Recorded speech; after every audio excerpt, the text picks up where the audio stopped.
I mean, that solo kill on Deft really bought them so much time, right? Because without Deft, DRX couldn't really get much done on the map at that point. He was their team. So that was outstanding. And now here, DRX have got to try to collect themselves. You know, after such a heartbreaking loss in game 2, you've got to slow down. You've got to go into this game and say, all right, we need to win 3 straight. Yep. Because the thing is, DRX have had leads in every single one of those games. Like, they're like, oh, they are ahead in gold. Wow, good job, EDG team fight. You caught up in game 1. And okay, now you're ahead. You won. Good job, Scout. Good combo. This was like, oh, you're getting turbo stomped. It's 10,000 gold. Oh, and they got a Baron. All right, well, see ya. We're going to game 3. Oh, my pick'ems are hurt. No, they still won that one. It's like, finding a way to win. Like, we lost an 11K gold lead with Baron. All right, how do you win game 3? Wow. First off, take Scout off of Azir. Yeah. It seems that they're going to remove that option. Check. Step 1, check. It looks like that they're going to limit some of the control that Scout had on this champion.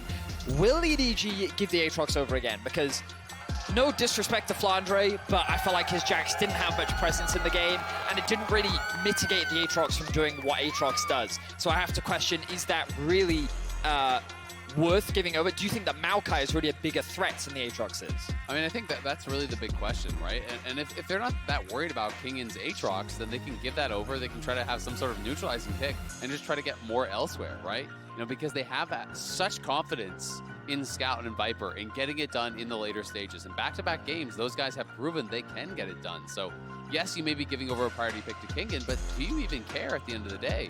Like, I would be totally fan even with Silas ban or something like that, because it does feel like if DRX are going to get it done, oh, the Heimer, okay. The Heimer has been problematic for them. It certainly has, yeah. I think it's a worthy ban, but of course the Aatrox immediately going to come back out from DRX.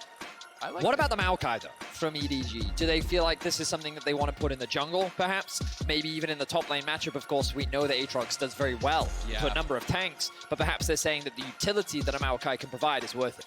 I mean, I think if you're going to take it as EDG, you put it in the jungle, right? I'd rather see you take Maokai jungle and pair it with the carry top. So if you want to go Fiora here, I think Fiora and Maokai is an absolutely fine 1-2 to be able to actually attack that top lane, lock down the Aatrox.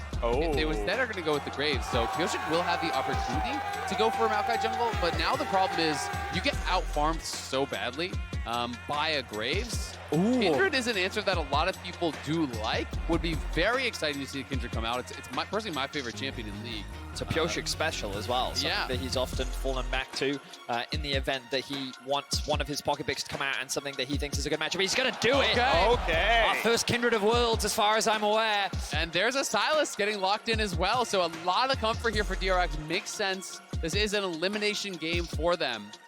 People generally do like this matchup into Graves. I will say, a lot of it is basically just about who gets first hit, right? Like who is actually face-checking who. You can kind of try to neutralize. You can scale very, very well. But so much of it is, can your lanes actually be winning lanes when you are playing with Kindred? Because you really do need to get access to the marks. You've got to start to snowball through that. If you can't get towards 4 marks before team fight stage, you generally really do struggle on this champion. The range in the early game is very, very low.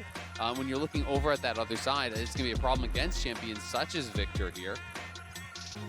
Yeah, taking default team fight. Okay, Azir's gone. I go to number 2 in this one. Obviously, we get a unique champion every single game here for the mid laner of DRX. I'm personally very partial to his Silas, so fun to see him pop off. One thing I will say, you know, yes, Victor does have that same kind of level of threat in the later stages of the game, but he doesn't have anywhere near the safety of these here. And that's one of the biggest differences between these champions. You can't just dash back towards your tower. Zir can push aggressively because of that. If you can force the flash off early here, you can look to attack the Victor and pressure him in a way that the Azir just can't really be attacked. I will say, though, that for EDG, when you're playing into Silas, one of the things you've got to be conscious of is the ultimates that you can give away as well. And I think that from EDG's perspective, they're like, you don't have that many great ultimates to steal, my friend. Like, sure, you could use these ultimates, but are they going to be game-breaking? Well, not as game-breaking as they are really from the side of EDG either. So I think that that's pretty smart in terms of the Victor, and it will give you good wave clear, which is something has been proven to be very valuable in this series. Now, the Ashe and Ezreal respect continues to be shown towards Deft, the same respect being shown towards Viper. With the Aphelios and Lucian being removed, that is what? That's 580 carry bans. I expect a 6th to come out now from the side of DRX. Yeah, it gets really interesting, right? Because you do start to get pushed down that tier list quite a lot here. Last time around, we did see, bans on the Jinx towards Deft. So that would be an option for him here. There are, of course, a lot of scaling options. Lulu going to be banned away, so they're more concerned about the pairing. They're maybe worried about like a Lulu Cog or even something like that you can really go to as it's pushed down. Thoughts on Misfortune Leona for DRX? I mean, I think it's really, really strong as an engage option here, when you're trying to have that combo. But they have no crowd control right now. Yeah, they have damage. Just be the Leona, right? And I do think Renata answers it really, really well also. It can be very difficult to actually play into that. So they grab up a really strong enchanter, one of the strongest remaining. They can still go to something like a Soraka if you want to go that sort of a direction. But MF obviously is still there. There's still things like Jhin. There's still things like Jinx. There's lots of stuff you can go to, even like Twitch, Cog, etc. So there's many, many options. Varus is still available. So I'm not really concerned about him having any option. He's hovering. He's locked in. I mean, this is kind of crazy because he's just locking in without even knowing what marksman he's going against. But maybe he's feeling like, Viper, you don't have any options left here. I'm going to be happy into anything left. Now, will it be engage or will it be okay? So it's Soraka. So they're playing heavily for the 2v2. Soraka, I really favor into the Renata matchup. I do think it's actually quite nice. But they're, again, super low on engage. So the wild thing is, Deft has 2 recorded games on Draven across his career. He has many Vladimir games as Draven games across his career. 0-2 on the champion. Digs it out here and says, this is the right call for it. We get Renata Callista, a lane that's been highly sought after for like the entire last half of this year. It's come and gone, sure, but like still very, very strong. And Deft knows something he hasn't played in forever. Wow. So you said it earlier, Freak. We have to reiterate it. Where's the crowd control, boys? Yeah. Like, it's just, it doesn't... there's a gravitum. On both sides. There's a gravitum. I see a stun on Silas, and I see a slow and a silence on Threat. Like, there's nothing. There is, like, no hard CC, which means that the good news, a lot of skill expression on both of these sides. The bad news is that both these teams are really going to struggle to start team fights. I mean, it is going to be really, really crazy. And if one of these teams gets ahead, it could start to become a little bit of a snowball here between them. You know, Renata is a great ult to steal, though. I will say that much for Silas. You know, that can be really powerful in some of these really kind of scrappy fights where everyone is piling in there. If you can steal that away, that can look really nice. But talk about confidence here from Deft, as you say, only his 3rd recorded Draven game in his career. And is going to bring it out at match point here. There's something in my head that's like, but it's Deft's Draven. And I'm like, but then I'm like, memorably bad. Yeah, am I convincing myself of something else? Like it's, I mean, Deft, and then you just say any champion sounds pretty good. True, right? You can just like, yes, Deft's Vladimir bot. I'm sure that was, no, actually that wasn't very good. But wow, okay, so it takes a lot of confidence to lock in Draven, of course, when your backs are against the wall, when DRX falls short. What I like to see is confidence, because I think that what Game 2 showed at the very least was that this team was beatable, right? And while in Game 1 you had a small advantage and then you couldn't out-team fight them, in Game 2 you were able to build individual leads. You held the gold lead pretty much for the whole game. And then you converted that into picks, into barons, into the Nexus being 100 HP away from falling. So coming into Game 3, I feel like the DRX need to have the mindset of this team is beatable, and as long as we play as confidently as we did in Game 2, there's no reason why we can't push them to a Game 4. Totally agreed. Update, so there is a player that needed to change their client language. So tournament officials are going to remake the lobby. And there will be a delay getting into game, but picks and bans in the current draft will be recreated. So they are just redrafting right now. We are in the lobby. They're doing that. But one of the players just wanting to change the language on their client. Viper said the game wasn't hard enough, so now I want it in Spanish. I mean, Viper is already like fully fluent in Mandarin. You know? He's just got to keep learning more. Yeah, exactly. Right? That's good. Add to the list. Like try to keep pace with Shox, who's on like herself. Like one day we'll all keep up to her ascension. But to your point about, I just see Deft, and then the next word is, of course, he's good at it. His top 16 most played champions are all 50% or higher win rate. His top 16? His first 16 champions. Quite a few.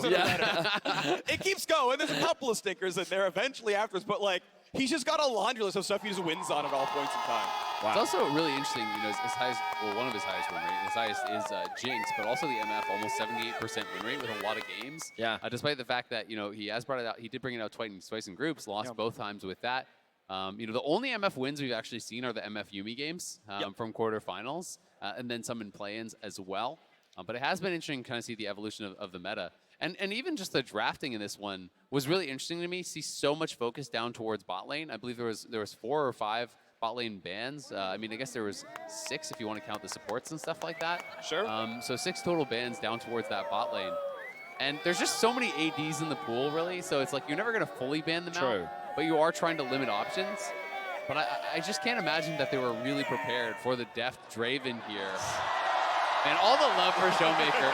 What a series that was yesterday. Yeah.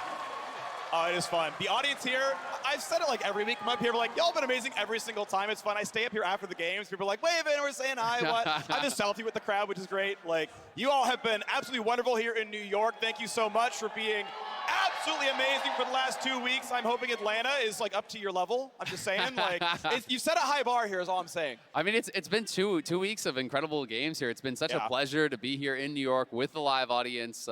We've had so many amazing games now. You know, thinking back, we're treated to one of the best quarterfinals ever, one of the best series ever at Worlds yesterday. And hopefully we're going to see we DRX just had one of the most memorable moments I've ever seen in a World Championship before. NA is really good at hosting Worlds.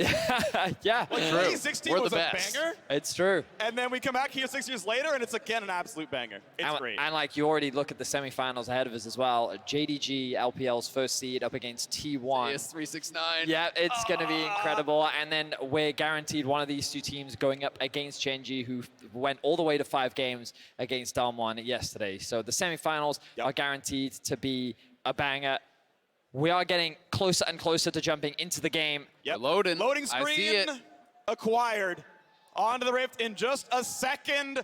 Will DRX find their way into a reverse sweep? My pick'ems say no. I'm just saying. I would like the points. I hinted some of the group stage picks. EDG, though, 2-0 on this one in a ridiculous game 2. Find a win from an 11,000 gold deficit. And now we are on to the Rift. Is this the last game of quarterfinals, or does DRX find their way back into the series? Okay. You can hear the roar of the crowd once more. A lot of support for EDG. That same support for DRX as well. We have our eyes on a number of places in this game. The 2v2 matchup in the bot side of the map. Draven, Soraka versus Kalista, Renata. It's kind of crazy when you think about when Draven and Kalista are on the Rift, you expect like Thresh, Leona, Nautilus, and instead you've got Soraka and Renata, range supports. You know what my eyes are drawn to? Ignite Graves. So, that is true. This is JJ. LPL Graves. I mean, you want to scrap with me on Kindred? Great. I'm going to take Ignite. Good luck in the fight. It becomes very, very difficult. And I will say, you know, so much of it is about who's getting the first hit in these matchups, because if Graves can force out the Kindred ult early, he generally has much better burst coming out of that ultimate to actually be able to knock you down. In those cases, Kindred, you hope you have your E up, so you can actually have the third hit of that E right as the ultimate expires to try to burst him down. But this is a champion that can scale very, very well. You know, getting that first mark can mean a lot, and that is going to require that you do have those pushing lanes here. Alrighty, we'll make sure to pick push some buttons on your keyboards because you want to grab the exclusive Very Nasus Much Wow emote from Prime Gaming by connecting your League account with your Prime Gaming account. Get that one, spam the emotes, let them know. You can tag it to First Blood or Ace or killing a Nexus, which Def sadly doesn't know about in this series. As why you gotta do him like that, Free? Why you gotta do him? Headset's too good, he can't hear me, doesn't matter. JJ gonna have no problem getting red 2 Raptors on his side, wants to AoE as much as possible, doesn't quite get perfect tags. You can see the Smarts don't even have the red buff tag on them right now. So a little bit slower, a little bit unlucky in the pellet spread. But DRX pressuring, and looks like level 2 is gonna be first for the blue side, as pretty heavy trade here. Fiora, Q was gonna be back up in time, but with the grasp, gets a huge health lead over Kingen. Very good trade from Flandre in the top lane, and something we have to talk about. This is the first time we've seen a Graves not invade at level 1. Of course, playing into the Kindred does add a lot more risks, not running the flash as well. We'll instead just be doing a full top side into bot side clear, jumping on over to his Grok to secure that level 3. and then will now start clearing his blue. Now he does have options to pass back up towards the top side of the map. Instead he may look to contest this bot side Scuttle Crab, but with the fact that the bot lane push is going in favor of DRX, Zeka is actually gaining some good control here in the mid lane, means that he's likely going to pass back up towards the top river and look to secure that crab for himself. Yeah, it'll be interesting to see where he goes. You know, he did skip Krugs, so wanted to get down here a little bit faster. Likely going to reverse clear back up towards top, as you say, because it does feel like mid and bot pushing here for DRX. Interesting to note that Zeka is actually playing First Strike Silas. I'm not sure how much value he's realistically going to get out of this, because it is going to be difficult. Victor obviously having very long range, and unfortunately for Pioshik, Mark lost the 50-50. We'll see if he wants to try to run up and contest. I don't know that he will. I think it makes more sense to just go to your Krugs and keep farming, but he is crossing. No, never mind. Yeah, heads back down. I think maybe understands what the path likely was from the Graves. He's going to come up and seal it out. It is mine. The reverse clear actually works out for him. He's not stuck on the wrong side of the map when the mark comes over. So yeah, wins the coin flip. First mark is, I believe, guaranteed to always be Scuttle. Once you get a single mark, it then adds things like Raptors as possible play. But at 0, it can only ever go there. So we're going to wait our solid 3 minutes until the Scuttles respawn, and we'll see if we can get it next time. Do you know where else you can get marks, Freak? Enemy champions. Murder, yes. Yes. So, but only pre-planned murder. It has to be meditated. Yeah, that's a great point. Yeah, crimes of passion not allowed. It's one of the things that I think is actually really fun as well with Kindred, is the ability to actually mark people without the intention of going there, right? Like if you mark an enemy top laner, they often get very scared and will just back it up. And I do believe, did he just throw it the mark? Yeah, he did. He just threw the mark right there onto Fiora, I believe. He just changed it over. It was on Graves at the start, but I think that's what we just saw you're right, there. Yeah. So, you know, showcasing the tank, better watch out. And sometimes you can really make people change the way that they're playing because of that. Of course, he reveals where he is on the map by actually hitting that vision plant up on the top side, but nice poke there onto Mako, and Viper has already gone back. Ooh, gets over the sweet spot. There's no Q available for Kingen anymore, so Flounder underneath his spot. I want to point out, though, bot lane is a huge farm lead. Viper recalling for an early vamp to try to stay alive in the lane, but Barrel and Defs have been crushing bottom lane. You can see Pioshik just hovering around the top lane, making sure that Kingen isn't at a real risk of getting dived. Flandre not going to overextend his lead. He knows that the Graves just got back to base, so he's going to reset himself, pick up that Sheen. It's going to make this lane matchup that much more oppressive. So Fiora often a very good matchup into the Aatrox. We'll see if Flandre can get the better of Kingen this time round. Obviously, he didn't have a bad game last game, but definitely wasn't able to really mute or shut down Kingen's Aatrox. And as we mentioned, if it wasn't for that interrupt on the TP, this could be a 1-1 series right now. Absolutely. It would be. You know, you really need 1-2 autos at most actually have filled off that Nexus, so very, very close. Early game, going definitely more Flandre's way. I do think that while the barrier to execution is higher on Fiora, if you play it well, I think it's a harder matchup than Jax's. It becomes very, very difficult. Because especially, you know, if you're looking for any sort of an all-in, it's almost always going to go Fiora's way. It's so easy to actually parry the 2-3, which Aatrox really well in those all-in plays. But JJ here around mid, just a trade of ultimates there from Zeka and Scout. He's low enough. He's low enough. There's maybe a chance for the Graves kill. There's the smoke screen. Ignite is on, flashing away. Of course, he cannot flash follow. Zeka will survive, but with no summoners, he'll have to make the long walk back to the lane. And I will say, I'm a little bit surprised to see Zeka playing towards the top side of the map because his jungler was on bot side, right? So generally, you do want to hug towards that side. So playing towards that darkness on the top side of the map does get punished for it. And unfortunately for Pioshik, it is a topside Scuttle spawn, so he's kind of over 2 on the RNG of where these marks will go, which means it's another Scuttle for JJ, and the mark's going to be pushed back that much further, and it is so important getting to that first 4. Every 3 thereafter is even more range, but the first 4 is really where it feels like you can start team fighting, because otherwise you just get too heavily outranged by most champions. DRX definitely don't have luck in their favor so far in this series. We'll see if things bounce back as the game continues. JJ happy to make this cross-map trade. We'll steal away the blue buff as DRX going for a very early Drake win condition. They do have a huge amount of control on the bot lane 2 versus 2, so it makes sense. And they will convert this and over that early pick to Pioshik. Nicely done. One objective on the board. DRX. See if they can get anything out of it. The ultimate cross gets all 4 stacks already, but Kingen heals back up reasonably well. His Q, his auto's doing enough. Ninja is around, but does not land the skill shots. Has an ulti, still holding on to it. Does Flandre have the damage that their sweet spot's going to land? And King gets back to half HP. Without a bunch of bonus AD, the ulti doesn't do that much damage, and Flandre doesn't really come out that far ahead. Yeah, I'm not able to actually get in there on him, and JJ didn't have the flash to go in. We just panned up, but you saw him actually starting out stunned, so was able to actually land that riposte, get the stun on that, then proc all of the vitals there. But it was a great backstab from King, and if he doesn't actually backstab on that end of the line, I think wouldn't have been able to survive under the tower there. Pyosik just hovering around top here a lot, but it hasn't really been able to get much done. It's just been kind of keeping King somewhat safe. Might. So it's stealable, but doesn't land it. Is it too much from Zeka? He's ulted, and he dies! He invades for a red buff and gives up his own blood. You can understand the idea, but the timing was just poor there from Zeka. He goes in way too early. Pyosik cannot offer any assistance. And if he'd stolen that red buff, maybe there's a world where that play can happen, but JJ with the ultimate combined with Scout's ultimate made an easy first blood going in the favor of EDG. Yeah, Pyosik and Kingen looking like they're wanting to try to contest here. Fiora did TP to mid, so Fiora is arriving, but they are pretty heavily committed to this. For the play on Grace, he's gonna be fine though. Sweet spot hittable, gets the eye. Pyosik gets the ulti. Now, it is going to be an almost certain death. Kill goes to JJ. One on the board now for the Graves, but a Herald steal is a solid swing of like 700 gold. Yeah, that is pretty big, being able to actually get that Herald away.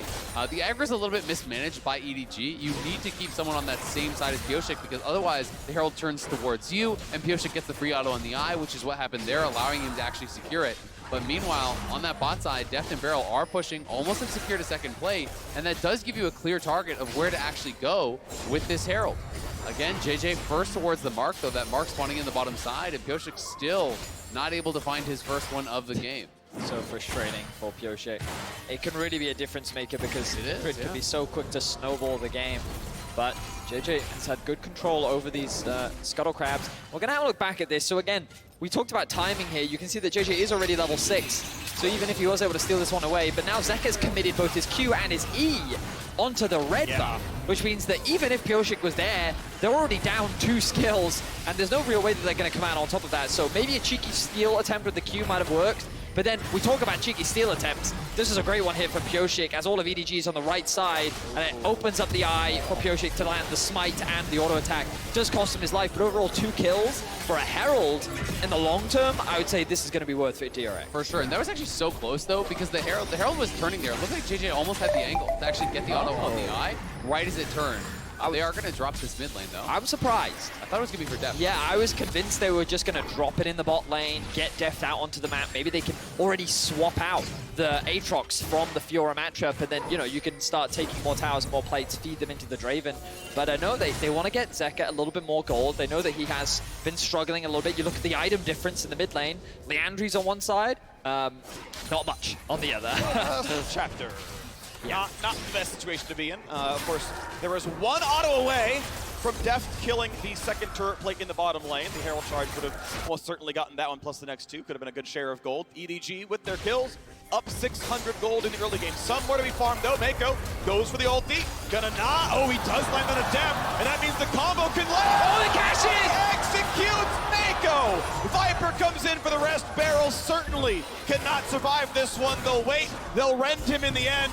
Viper should get the kill, and it's going to be gold positive, but at least Deft got something. That was actually so massive, though. It's not even just a normal trade kill here. He had 300 stacks on the Draven that he would have lost there. It's 40 gold baseline for the cash-in, plus 2.5 gold for every additional stack there.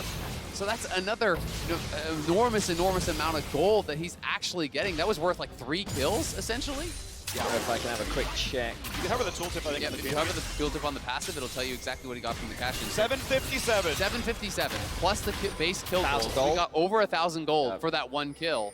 And instead, he would have missed out on the entire 757, and he would have lost 75% of those stacks. So it would have been, not only the loss on immediate gold, but the loss on potential gold. So this really does keep DRX in it. Certainly does. And you saw a situation where Deft was like, I'm going to kill both of you. He was very quickly running at Viper saying, even though I'm lower on health, I know I win this. The only reason why they were able to turn it around was because JJ was able to land that ultimate. They could burst out Deft before he was able to really run amok in that bot lane skirmish. So props to EDG being able to shut him down. But once again, you can see, similar to last game, even though EDG have the kill lead, the gold is still very comparable. It really is. I don't think you can favor scaling too much on one side or the other. Definitely you're going to favor the Fiora in that 1v1 in the side lane, but I do think Kindred and Graves both scale very well. Yes, there is a range advantage on the side of Scout, but Zeka on this Alice really strong here also. And they're going to go in for it, flash in, but I think it's just I'm not sure if that's a misclick from Mako. I'm not sure if he intended to use the bailout on himself or on Viper, but Viper was 100% HP. He may have just used it for the move speed, for the kind of the buff there, not realizing that he could get burst down. But you also have to remember, with the Draven ultimate, you get the bonus damage for the stacks that you have. Execute. Yes, exactly. So because he had over 300 stacks, it'll just knock him down. Well, you got another fight in the top side, gets away from all the weak points, and just staying in the same spot, but still gets all the marks tagged, so a flash, a jump over the wall, gonna stay alive.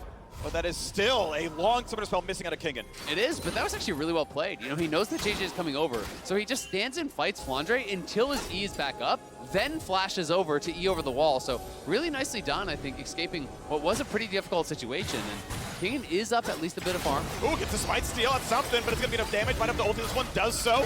And as he's pushed away, not quite a dive, but ulti for a red steal might be okay, but Scout's coming around. Zeka lands the stun, and he makes good in his play from earlier. Everfrost lands, he is out. He will not die to the Chaos Storm. DRX get a red, they get a kill, and they're back in this game. That's actually so big because that was also the marked target there. So Pyosik gets a mark off that kill. That's massive, and you saw the advantage of the Cloud Rift, giving him that extra movement speed to be able to dodge away from the Victor ultimate as well. Enough to get him away with his life. DRX maintain the gold lead now, and Zeka's aggression is something that we continue to see, especially when he's on this Silas. This time it pays dividends as he's able to get that kill onto JJ. And as you rightly said, Pyosik now sitting at 2 marks, 2 more to go, and then we can really see this Kindred start to come online. Yeah, that's big. You know, it took him a long time to get his first mark. Then he gets that mark off the kill there. You know, it is worth going a little bit more aggressive when you can get not only the kill, but that you are getting, you know, essentially flat stats for every mark. You know, it's not just the range, you get bonus damage as well on your abilities. So everyone worth quite a bit of gold here. Pyosik going to be starting up the Herald. They are swapping bot towards top, so they are looking to move heavily towards this, but EDG is going to try to match. Earlier, oh, hang on a second, as you rightly said, Azel, all of EDG looking to contest this. I think they're going to be way too late, though. Yep, that will be secured. They need to pick it up, though. Beryl is pessimistic. Now an ulti, Pyosik can't go for it, He so can't. they get 300 gold from the Herald's kill, but they will not get the charge. So it's a 40-second timer. Just an objective that ends up dropping, but they Beryl? have their eyes on it. He wants it. Beryl, is he going to go for it? Oh, he's too Slow. Flashes away, won't be able to secure it, which means the EDG, small victory there as they get that summoner spell out from Beryl. And now with Dragon 2 minutes away, both teams looking to reset.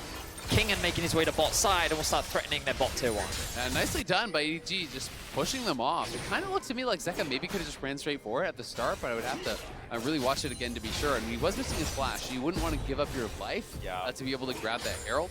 Either way, you know, you still do get that local gold, as you said, Freak.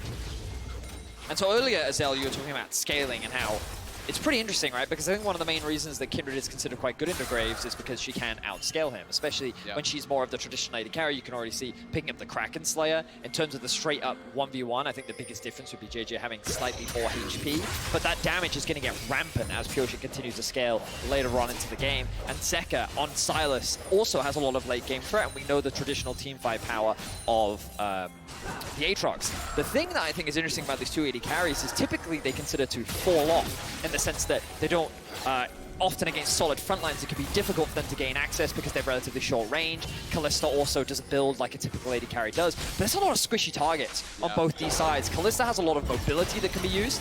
Pyosik in a bit of danger here, will be forced to flash.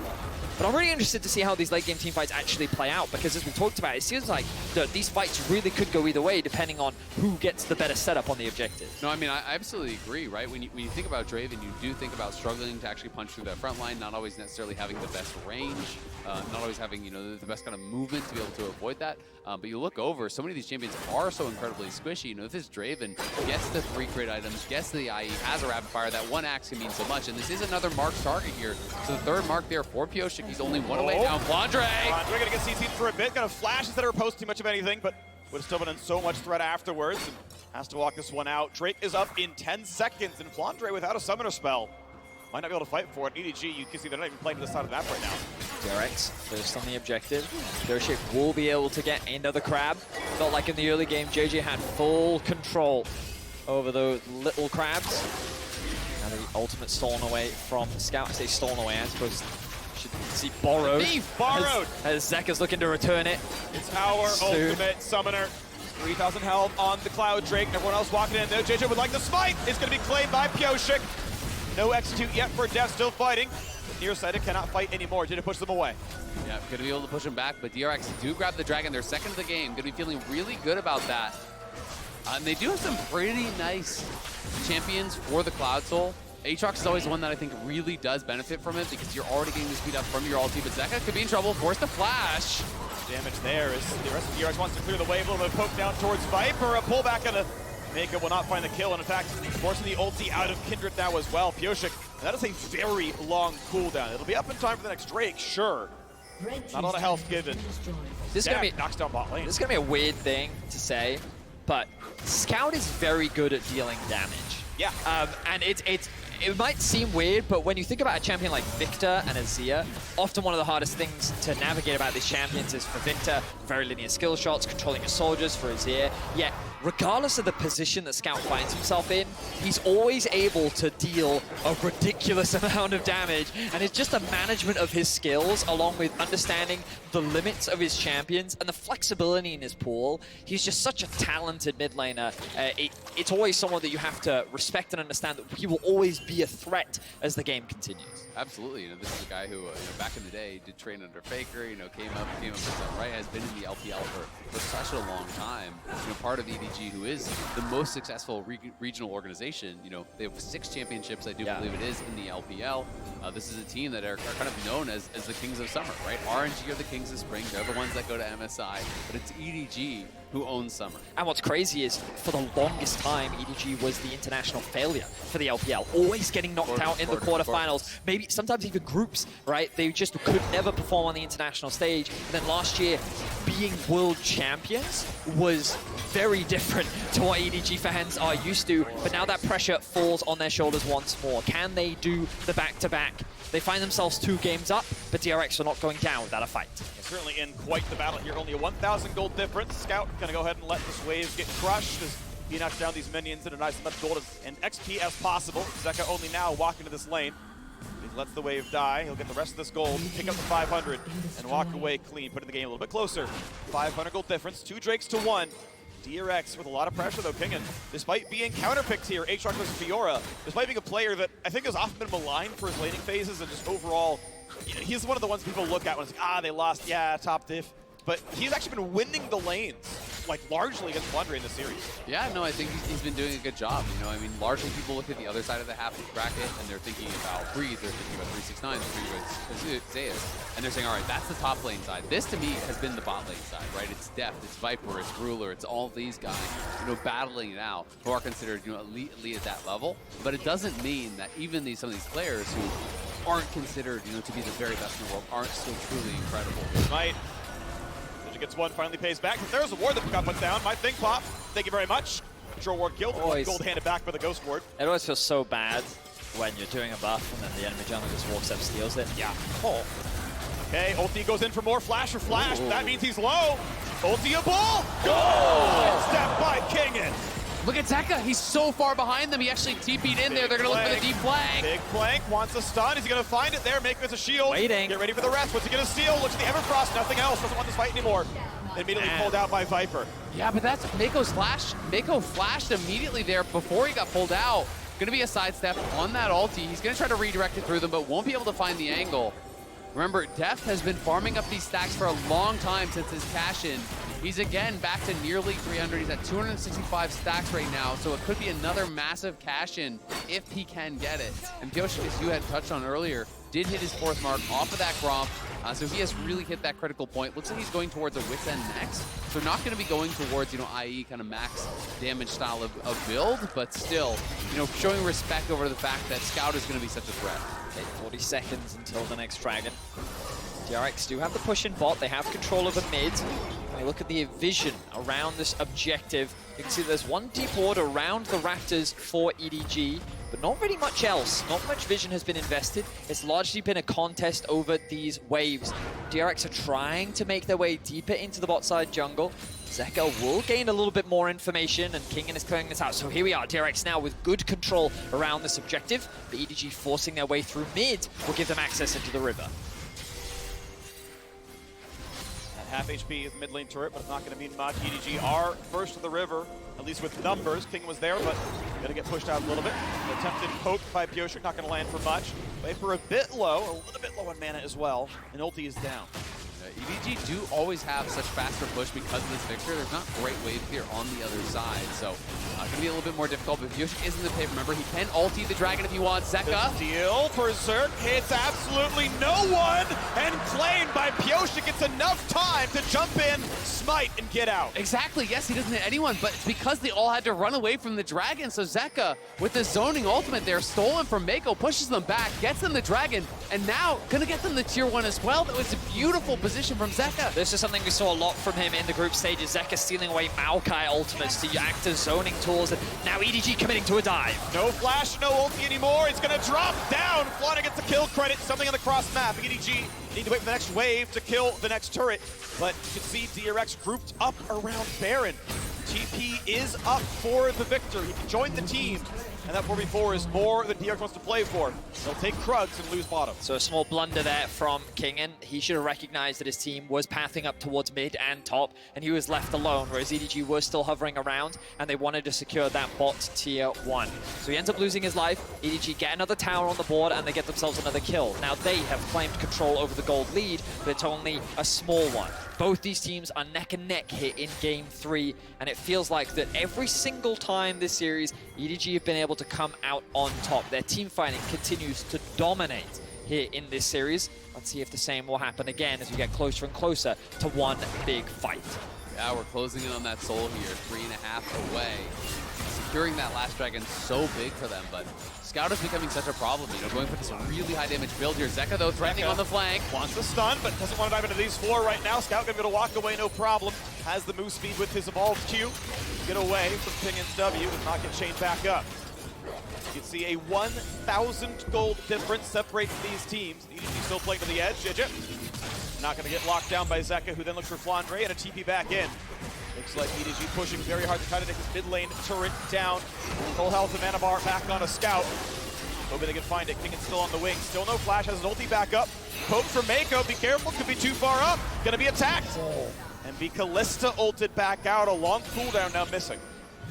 Both teams are very squishy, and we are seeing that a single big ability hit can just force a single member out. The biggest difference is the sustain that DRX have at their disposal because of this Soraka barrel. Even though the poke damage is good from Scout, to the point at which it is lethal, this man has a death cap already 25 minutes into the game, but the sustain and the healing from Beryl makes it that much harder for EDG to find lasting damage onto DRX. Yeah, it's becoming very, very difficult, and Mako, you know, has had to be ulted out, you know, in a couple of risky situations multiple times in a row there. Zeka just using the Victor ult to scout out that tri-brush, make sure that no one is actually coming for him, and we'll have to back it up, but I mean, Mako's only survivability comes from one single gem, right? Like, he is so squishy at this point in the game. And I will say, this mid-tier 1 whole series for EDG has been a pain in their ass. Like, it just refuses to fall. And every single time DRX are committed to making sure that they hold control. But why is it annoying? Because it makes it that much harder for EDG to move into the bot side jungle and actually set up that control, which we consistently see from DRX. This team is very good at understanding how to control space in the enemy jungle to then give them control of the neutral objectives that they want to secure. I always like seeing these little things, these little champion mastery things. You know, Pioshik using his W, putting it over the wall so you can see if the wolf goes out and attacks anyone over outside. You know, being able to make sure that he is clearing that out, keeping it safe, and they're trying to have this battle for vision over on this top side.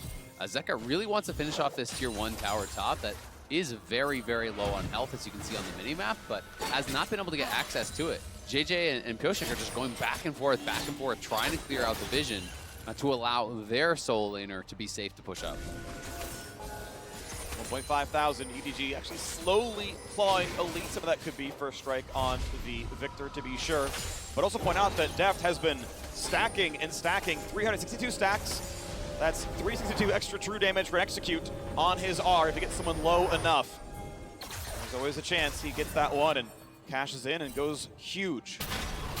Yeah, for Scout.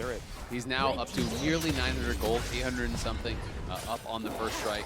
It's 272 gold on the other side for Zeka, so of course, much more earned as expected there for Scout. But he will still have the opportunity for that additional burst in the later stages of the game, as long as he's not actually getting it poked off him. But it was definitely a pretty interesting, I would say, surprising choice here on the Sylas. Not something that you do see a lot. Sometimes you see it taken on Assassins, but we'll have to see if Sylas can actually get into the fight quickly enough before it's actually popped off to have value in a 5v5. Oh, for sure. Now we see EDG once again contesting this mid-wave. This mid-wave has been a massive point of contention throughout this series, and it's all because of this tier 1. But EDG are saying, this is our time. We're looking to secure it. Shrilly's going to wait from Zeka. It's going to be enough space to knock down the mid lane outer turret. So 3-3. All the outers are dead in this game. And Dragon's Soul is alive for DRX. Their third Cloud Drake. A possibility. EDG would love to keep that away and creep that move speed off of DRX. Look at bot wave right now. DRX have a massive wave pushing in underneath the tower. Oh, but the poke onto Beryl is significant. DRX are just buying time, forcing EDG to lose out on gold. And this reset from Beryl means that it's unlikely that DRX will be able to contest this play. A step ahead is EDG. They think, okay, you're going to cross-map Baron and we send for Drake. We're only going to send one for Drake, though. The rest of us are already going to try to poke you off the Baron down to 11K. I just don't know that they can do it in front of Scout. I don't see it as realistic, but they're going to try to rush it down. They use Zeka for the zoning ult again, but there's just no way you can do it in the face of this Victor. The other problem is you have no real tank, right? Yeah. We talked about how squishy everyone is in the face of this Baron, especially with the resistances that it takes away from you. You are so susceptible to Scout's damage, and you can't take the risk. So DRX, they concede the mid-tier 1, they concede the Drake. EDG extend their goal lead to 2.2k now, and they still maintain control over the Baron. But one good thing working here for DRX, the IE is now done for death, so he has completed that 3 items, is on a very, very big spike, and up to 395 stacks here of Adoration, almost 400 now, but he will crest on this wave. That's money. That's money, but that's also an execute, right? So that it does increase your power to that one-shot potential here, one auto, and if someone gets low enough, you have that potential execute here to knock him down. So we'll see if that can really come into effect, as this game is slowing down to a point where it really is starting to feel like one of those games that will be decided in one decisive 5v5. And for DRX, if they lose that one 5v5, the year ends and Deft goes 9 years in a row, 8 years in a row, like calendar years of not winning a quarterfinal at Worlds, and sits there again with, sadly, only a top 8 to his name. Zeka's international debut, honestly on the Sylas, looked pretty good, but has not gotten his team over the line just quite yet. We'll still wait for the next bit of the game to be played out. 3.5 still to go until the next chance at a Cloud Soul. EDG mostly going to play for the top side. It feels like they are the ones with pressure over the map with a 2,000 gold lead. I will say, I think the EDG could leverage Flandre in the side lane a little bit more. Perhaps they are concerned about him in the 1v1 matchup, but they really shouldn't be. At this point, Fiora should be able to outplay and get the better of the Aatrox, especially with the level advantage that Flandre does have. And because they can create this threat and then have the TP, they can just dance around the Baron. And I like this a little bit more from EDG. They are a little hesitant to overcommit for the time being. They're moving back to mid, making sure that they have this push, but I feel like EDG actually have a lot more options on the map than they're leveraging. Instead, for the time being, they're just slowly farming, making sure that they clear out the vision. And perhaps they're just waiting for the next dragon to spawn. It feels like that's what they're playing for, right? Even with this Fiora, as you're saying, they could play on the map more heavily, but it feels like it's more about the 5v5. Even the build here for the Fiora, going for the Frozen Heart here, trying to prepare for that 5v5 against this double marksman. But EDG, they say enough is enough. We're going to start up the Baron here. They're going to pull Kingen up, who's not there quite yet, but it's not going down very quickly. Again, there's no front line to hold it easy. It's an awkward force. The Renata shields aren't enough. Like, there really isn't a way to sit there on Baron and be like, because if you poke at them, there's no engage. You can't peel off Baron easily and be like, we're full health, and we Ornhorn. They're going to find the move speed on towards Beryl, and he's able to flash to stay alive. Somebody healed now down as well. The whole squad stuck in a little ball, but no one finds the engage back onto it. Scout looks at the poke, can't find it in the fog. At the end of the day, trade of flashes there. Mako flashing in, trying to find the handshake onto Beryl. Couldn't quite do it. Not going to get anything more of that, but yeah, neither team really has the engage. So if both teams are okay farming, it's going to be a lot of farming, right? You're not able to actually find that pick very easily unless you can get someone to face check into you. But because both you guys have highlighted, neither team has a tank. The Baron tank is not that safe. EDG, though, going right back towards it. It is spotted now. What can they do about this? They're a team fight. Zeka gets interesting ulti. He can throw in a teammate. I'm not sure who he's bound to. He can pick at the start of the game to buy a black spear and tag someone for it. Not sure who his friend is, but regardless, not going to find a chance to use the ulti in that fight. Yeah, it's possible it's Pioshik that's the most common generally. You know, when Yeah, you do have mid lane size, you just grab onto your jungler. So if there's a potential Baron Seal opportunity, grabbing that would have made sense. You could even, you know, have him flash in and then pull him out and things like that. Could potentially be big, but of course, you know, not a team fight ultimate as far as the damage that you're going to be dealing. Pioshik does spot JJ. They have the push here, and there's not a tremendous amount of wave clear, but DRX are very far out on the map, and a little bit hesitant to fully commit to that tier 2 because they don't necessarily know where the TP wards are. They don't know if they could be getting flanked. It's what I call awkward, boys. Both teams find themselves in a very awkward position when it comes to knowing what to do, but they don't actually have the tools to do exactly what they want to do. And it was a really good highlight by Freak as well, talking about the turnaround ability. Like, often when you start the Baron, you get the enemy team to come into that choke point, and then you like horn into that choke point to then force an engage onto one side of a potentially split up team. But EDG don't really have that unless they're willing to throw Make a win, and he did commit the flash to try and find Beryl, but he immediately then flashed away. What they do have now, though, is control over the mid wave. They see 2 members of DRX top, which means that this dragon should be theirs for the taking, but they have their eyes set on the tier 2, and it looks like DRX don't have the wave clear to stop them. Yeah, Deft has got to be so careful. You don't want to lose your stacks at this point. Keep going. He's got to be close to 500. They're just going to keep going, as you say. Yeah. There's no answer here. I mean, the wave clear is horrible for DRX, and that is one of the big advantages that EDG have. 2v1 top side means nothing. Fiora just takes the farm, feels good about it. They will stay a little bit, but keep in mind, it's going to be a 5v4 soon. The difference, though, is Shirelia's diff. It is, of course, it's on cooldown for now, but you still know that Renata can give teammates haste. When you land a spell on a teammate, they get even more above that one as well. And they're going to walk away. Zek getting chunked down to half HP, rended, and pushed out. They're still playing in this fight. Fiora TPing in the mid to guarantee the kill. Renata ult, going to land on Fiora, and they're going to catch a whole lot of damage. Scout has to burn his Zonias. Will the re-engage look good? He's silenced, he is shut down! A huge fight for Deft! He gets the auto he needed. Flandre is low, gets to repost it, but it's already a second kill in for Zeka. What DRX needed may have been found, and he's got to stack up the red. He's got to stack it and pull it, and it's not gonna happen! 3-0, DRX are back! A 1,200 goal cash in there for Deft. He gets so much off the fight, and they're gonna head to Baron here, surely. It should be theirs for the taking. DRX are not done at Worlds yet. The gold is tied again, Thaddeus. Zeka dances on the edge of death time and time again, but with the Reaper on his side, it is he who comes out on top. DRX will secure the Baron, and they will walk away the victors of this fight. Deft basing with 3,000 gold after that. Gonna be able to finish up the LDR, gonna be able to get a Zeal on top. That was such a huge moment for them. Pioshik also getting a shutdown. That's going to try to slingshot him towards his next item. But look at this. So initially, Zeka loses half his HP. You're going to watch him steal away the Renata ultimate here and land it crucially onto the 2 big carries of EDG. Viper and Scout are going to be trapped here. Zeka sees his window to engage, and then Kingen comes in from the flank. The silence underneath Scout as well limits his options of escape, and he gets one shot. Deft delivers the final blow, but the moment the Scout is gone, the rest of EDG are easy pickings for DRX. And look at that riposte there from Flandre, just keeping himself alive against Deft's ulti on the side. Viper can't get away, so he's trying to stack up the spears, but all they have to do is silence him. The silence goes down, so he can't actually pop the rend as the ulti is expiring there. Yeah. So not a chance at a kill. Beryl playing that out very, very well. Back-to-back uses on that silence were massive, and now DRX have the Baron. They know Scout is top, so the wave clear isn't here, but he's going to TP. Can they kill the tower first? They're going to try to get a bit of damage. He's going to show up onto a silence. Renata going to get the disengage, but not enough. Another turret falls, and DRX looking to find a win. They were robbed in game 2 by a quarter of a second, and now the gold lead balloons, grows and grows, 4,000 nearly to their name. Next dragon is a soul. We haven't seen LCK dominance in a number of years, but with the way DRX is playing, we'll see if they can make the reverse sweep happen.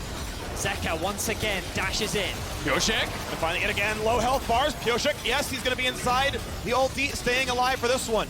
Middle inhibitor is gone, but the fountain, of course, is on one side of the map, so EDG get their health bars back. Look at the bot lane, but time is limited. Bear only has so much healing. Summoner Heal and Wish are up. They're going to feel comfortable for this one. Without Kindred, the burst is still a possibility. Bot lane inhibitor turret drops. They cannot find anything too big out of Flandre just yet. DRX don't need to rush this though, they can take their time. They know that Death is incredibly strong and they have the empowered minions on their side. 2 inhibitors down, now they just need to disengage. Dragon spawns in about 2 minutes time. They need to go back, spend their gold because there are some big items to be picked up back in base. Yeah, Death Cap coming through there for Zeka. Rapid fire for Death. He is full build. Full items on that Draven with the rapid fire. You get that crit auto. That's 100% crit here onto one of these squishy carries. That can be devastating. That can trigger Zeka or Kingen to go forward and try to finish off that fight. But it's all going to come down to one final fight here, potentially. 2 minutes until Soul for both teams. And we know, Vedius, how clutch EDG has been in the 5v5. Certainly do. DRX have been in this position before.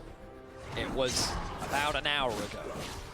They had an exposed Nexus, and they were incredibly close. Now, of course, those towers are still up, but DRX, they have to be cautious of that. They do not want to let this game slip away from them, otherwise their year will end.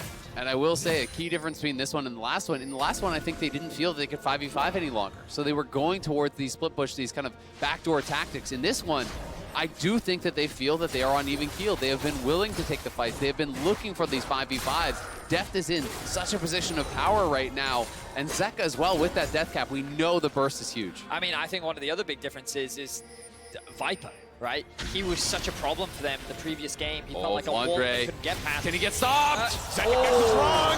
And a half second late again. Death not able to land the push. Very close there.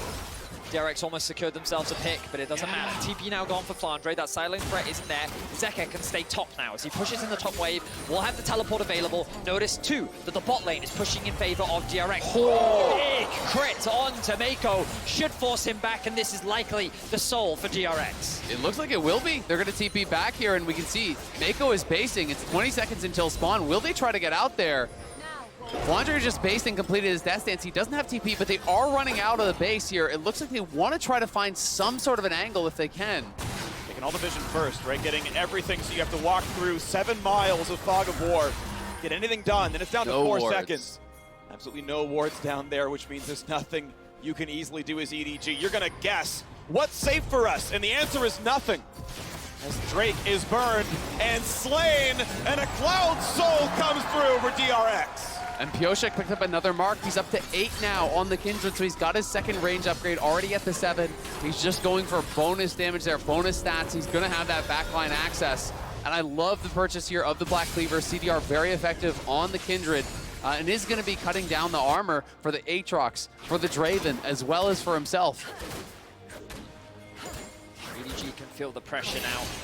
DRX are slowly but surely claiming more control over the map. These items are terrifying. DRX, they feel like an unstoppable force right now, but EDG have a tendency to find these miracle fights where you least expect it.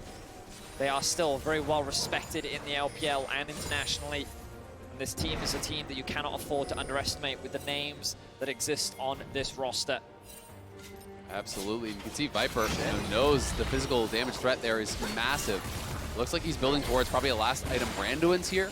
But here comes Kingen and Barrel. Kingen wants to walk in. They're going to throw in the run out of it. Scout nearly dead. Gets the Zonia's away. Gets away from the flash. Berserk on the backline. Isn't enough damage. It is not. Run out of drop. Pioshek gets the ulti with 50 health left.